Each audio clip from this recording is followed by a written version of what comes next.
খাবার ছেড়ে কেউ ওঠে এই পবিত্র দিনে? বলো দেখি, তাহলে যে গৃহস্থের অকল্যাণ হবে বাবা। যেও না গো।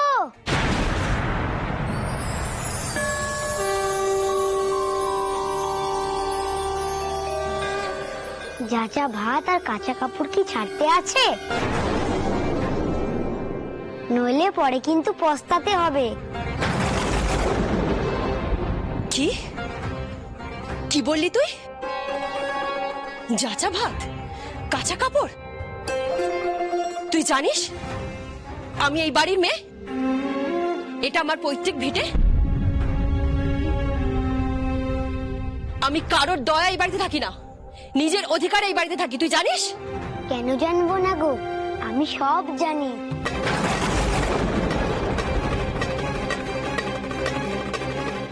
বলিহারি তোমাদের সম্মানের।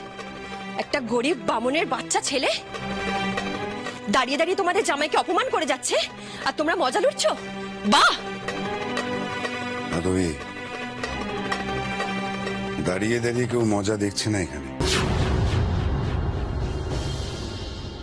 আর মনে হচ্ছে তুই ভুল বুঝছিস। থাক দাদা, তুমি আর আমাকে কিছু বোঝাতে এসো না। বলি মাধু, একটা কথা বোঝ দেখি, ওইটুকু একটা বাচ্চা ছেলে, সে অন্যের মর্ম বুঝছে, আর জামাই কেন বুঝছে না? এই পবিত্র দিনে কেউ খাবার ছেড়ে উঠে দাঁড়ায়? বলি ঠাকুরজি, তেমন ভাবে দেখতে গেলে তো চালচুলোহীন বামনরাও নিজেদের জন্য 2 পয়সা কামায়।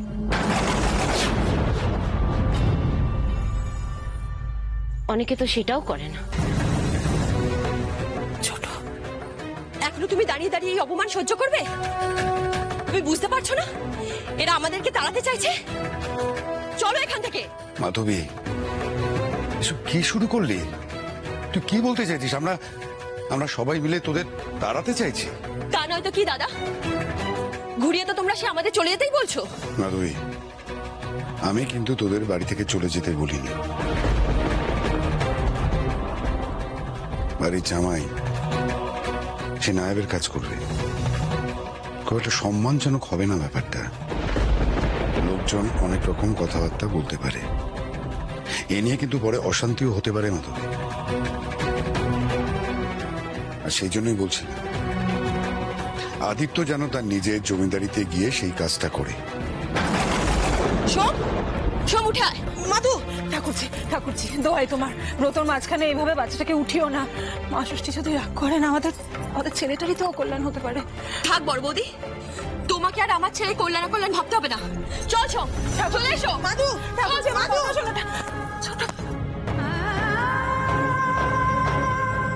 বলি অনিশি, মাধুর আক্কেল জ্ঞানটা দেখলি? এই ব্রতর দিনে ছেলেটাকে আসন থেকে উঠিয়ে নিল, একটু পাখার বাতাস পর্যন্ত নিতে দিল না। বলি বড় বৌমা ছোট বৌমা ব্রত ভাঙবে কি করে বল দেখে? সেটা তো চিন্তা গো তোমাদের। না, আমার গায়ে পাখার বাতাস দিয়ে তোমরা উপোস ভঙ্গ করো।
এই নাও, এই ফলটা আমি তোমায় দিলাম।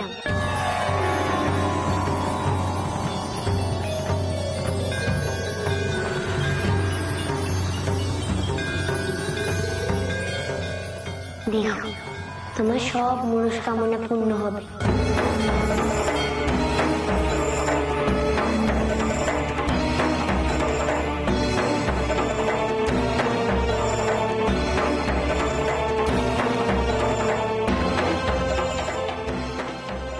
এ কি বললো লোকনাথ? সত্যি আমার মনস্কামনা পূর্ণ হবে? সত্যি সত্যি আমার কোল আলো করে আসবে এক নতুন বংশধর?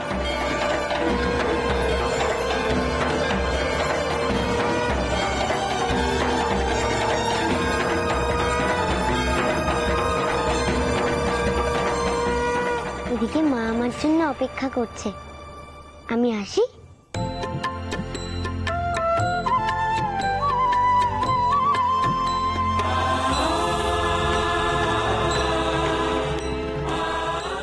বলি ও বড় বৌমা, কিছু ভেবো না মা, দেখবে লোকনাথের কথা বিফলে যাবে না। লোকনাথের কথা ভুলে গেলে সবচেয়ে বড় বিপদে আপনাদের বাড়ির মেয়েই পড়বে পিসি। সে তো নিজের ছেলেকে জমিদার বানিয়ে খেলা করছে। বলি ও নিশি, এর একটা কিন্তু বিহিত করতে হবে বাবা। বলি মাধু ভেবেছেটা কি? ও কি ভেবেছে যে চিরদিনই ওর দাদা নিঃসন্তান থাকবে আর এই সুযোগে ওর ছেলেকে এখানকার জমিদার বানাবে?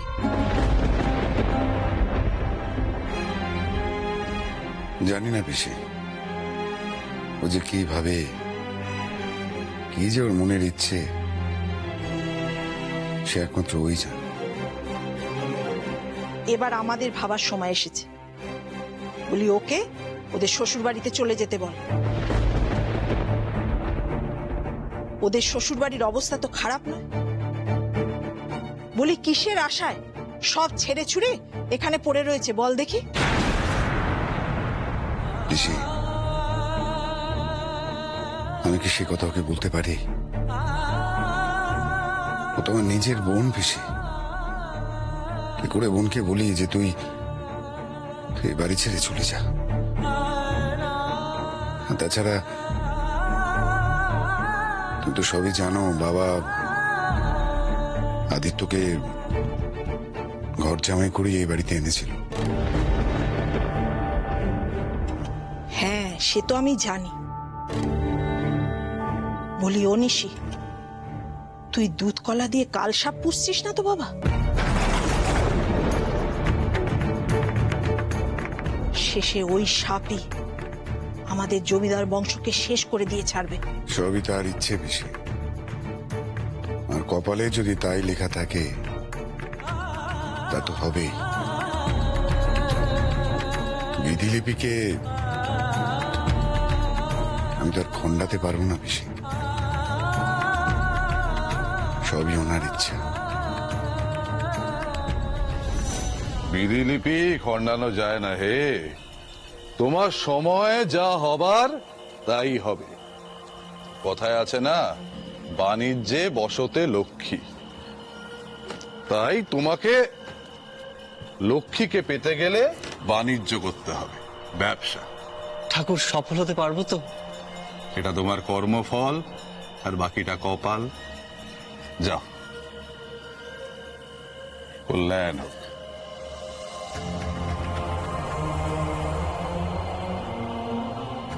কিরে, তুই কখন এলি?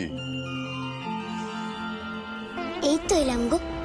তুমি গণনা করছো দেখে তোমাকে আর বিরক্ত করিনি।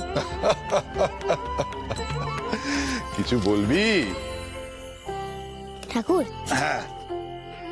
এই যে তুমি কাগজে ছক কেটে গণনা করছো, সবার ভাগ্য বলছো, সবসময় কি ভাগ্য ঠিক হয়? বিধিলিপি কি পরিবর্তন করা যায় রে? যার যা ভবিতব্য সেটাই হবে, কিন্তু সেটা তো আমরা জানতে পাচ্ছি না। হ্যাঁ, আমাদের জন্মের সময়ের উপর নির্ভর করে সেই সময় গ্রহ নক্ষত্রের অবস্থান দেখে আমরা কিছু কিছু জিনিস বলতে পারি। কিন্তু আজ হঠাৎ তোর মাথায় এসব কথা এলো কেন বল দেখি? আচ্ছা, কেউ মাঙ্গলিক হলে কি তার বিয়ে থা হয় না? এ কথা কে বললো তোকে? বাবা বলেছে। আর বলেছে দাদা নাকি মাঙ্গলিক। ও তাই বল। বলো না ঠাকুর, মাঙ্গলিক বলে কি দাদার বিয়েটা হবে না? আমার যে একটাও দিদি নেই, দাদার বিয়েটা যদি হতো আমি একটা দিদি পেতাম। দেখ লোকনাথ, সুখ দুঃখ, ভালো লাগা খারাপ লাগা এগুলো তো জীবনের অঙ্গ। গীতায় স্বয়ং শ্রীকৃষ্ণ বলেছেন, সুখানি চ দুখানি চ, চক্রবাত পরিবর্তন। সেসব তো সব আমি জানি। তুই তো সব জানিস রে। দেবাদিদেব মহাদেব তুই মানুষ রূপে আমার পরীক্ষা নিতে এসেছিস, তা কি আর বুঝি না? কি গো ঠাকুর, চুপ করে রইলে যে? বলো না, মাঙ্গলিক বলে কি দাদার বিয়েটা হবে না? সে আমি আর কি বলবো রে লোকনাথ। যদি গ্রহ নক্ষত্র অনুযায়ী তার কোষ্ঠীতে বিয়ের যোগ থাকে তাহলে কেউ আটকাতে পারবে না। এই গ্রহ নক্ষত্রের বিচার আমাকে শিখিয়ে দাও না ঠাকুর। হে শিব শম্ভু, এইভাবে কেন আমার বারবার পরীক্ষা নিচ্ছ? শশা গড়া পৃথিবী যার হাতের মুঠোয়, তাকে আর আমি কি শেখাবো ঠাকুর?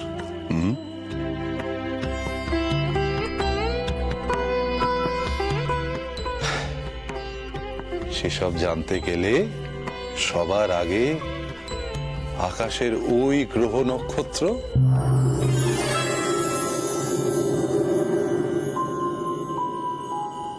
সব চিনতে হবে লোকনাথ। তবে চিনিয়ে দাও না। পরে চেনাবো, অন্য একদিন আসিস। আজ বরং তুই এইটা নিয়ে যা।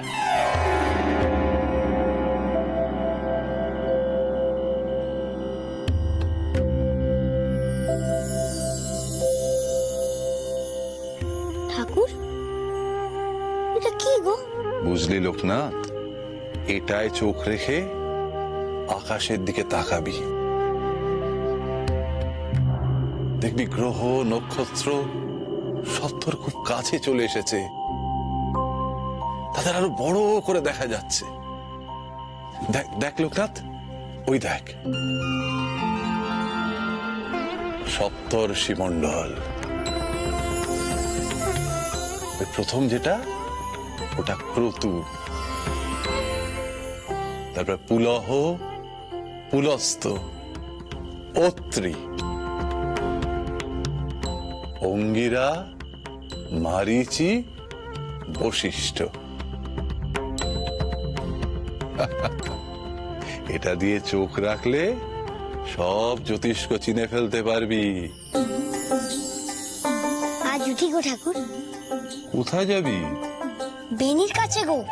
ও একটু বেশি পুঁথি টুথি পড়ে বলে ওর বড্ড বড়াই করে। আজ ওকে এই যন্ত্রটা দেখিয়ে ওকে অবাক করে দেব আমি। আজ ওর ভুল আমি শুধরে দেব। এখন তবে আসি ঠাকুর। আয় আয় আয় বাবা আয়।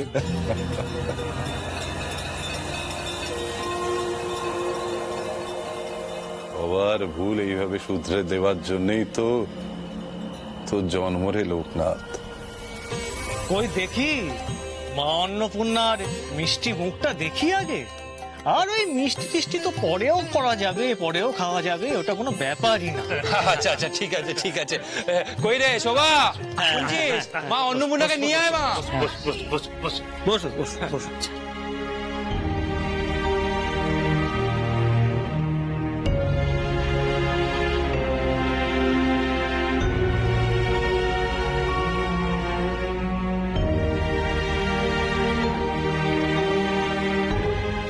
প্রণাম করো প্রণাম করো। আরে থাক থাক থাক থাক থাক থাক মা, থাক থাক থাক। এ তো দেখছি আপনাদের মেয়ে সাক্ষাৎ অন্নপূর্ণা। সুখী হও মা, সুখী হও, মন দিয়ে সুখে সংসার করো।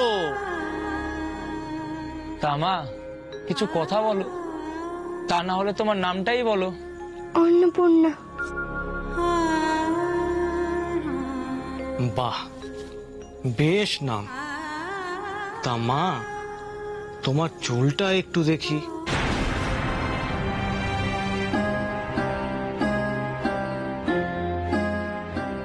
ঠিক আছে ঠিক আছে। আচ্ছা মা, তাহলে এবার একটু হেঁটে দেখাও তো।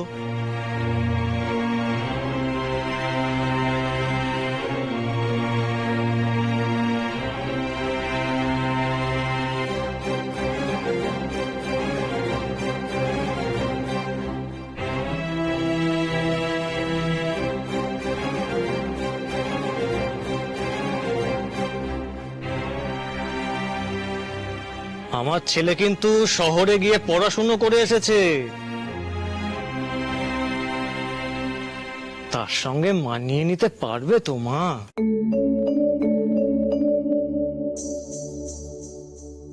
তবে আমি নিশ্চিত তুমি তা পারবে। তাহলে আগামী শ্রাবণেই অবশ্যই কাল একবার আমার ছেলে এসে একটু ঘুরে যাবে।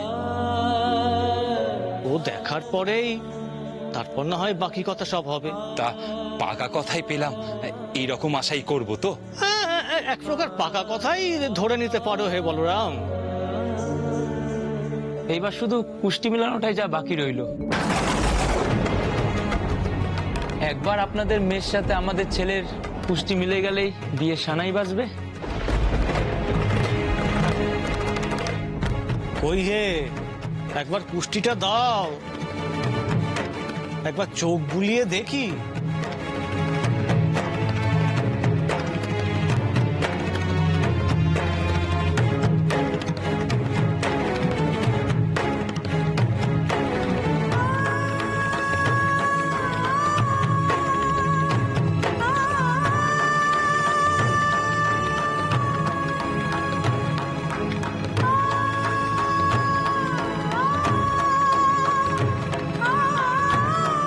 কিরে বেনি, কোথায় গেলি?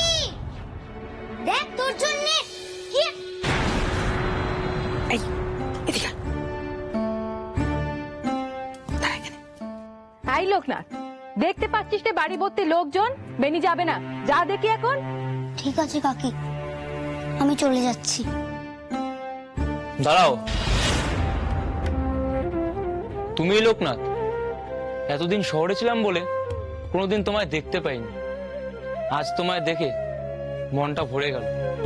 তা জানো তো, বেনির পিসির মেয়ের সাথে আমার দাদার ছেলের বিয়ে হচ্ছে।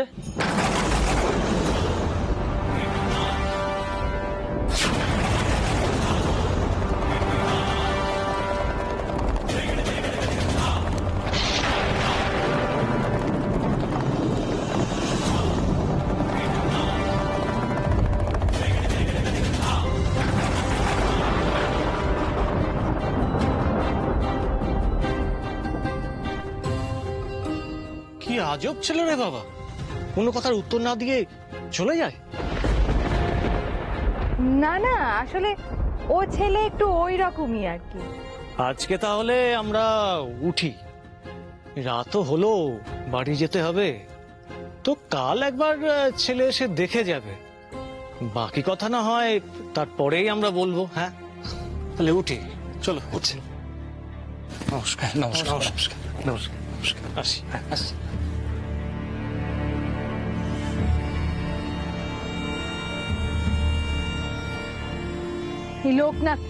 এই লোকনাথটা দেখছি আসা যাওয়ার কোনো ঠিক নেই। শুভ কাজ ও ভন্ডুল করে তবে ছাড়বে। না গো বৌদি, লোকনাথ এসে আমাদের বরং উপকারী হয়েছে, দেখলে না? ওর জন্যই তো ছেলের বাবা আর কুষ্টি দেখতে চাইলো না। ভগবান যা করেন মঙ্গলের জন্যই করেন। আমার মনে হয় এই ছেলের সঙ্গেই অন্নপূর্ণার বিয়ে হবে। না না, এই বিয়ে কিছুতেই হবে না, কিছুতেই না। এই বিয়ে হবে না, হবে না। এই বিয়ে কিছুতেই হবে না, কিছুতেই না।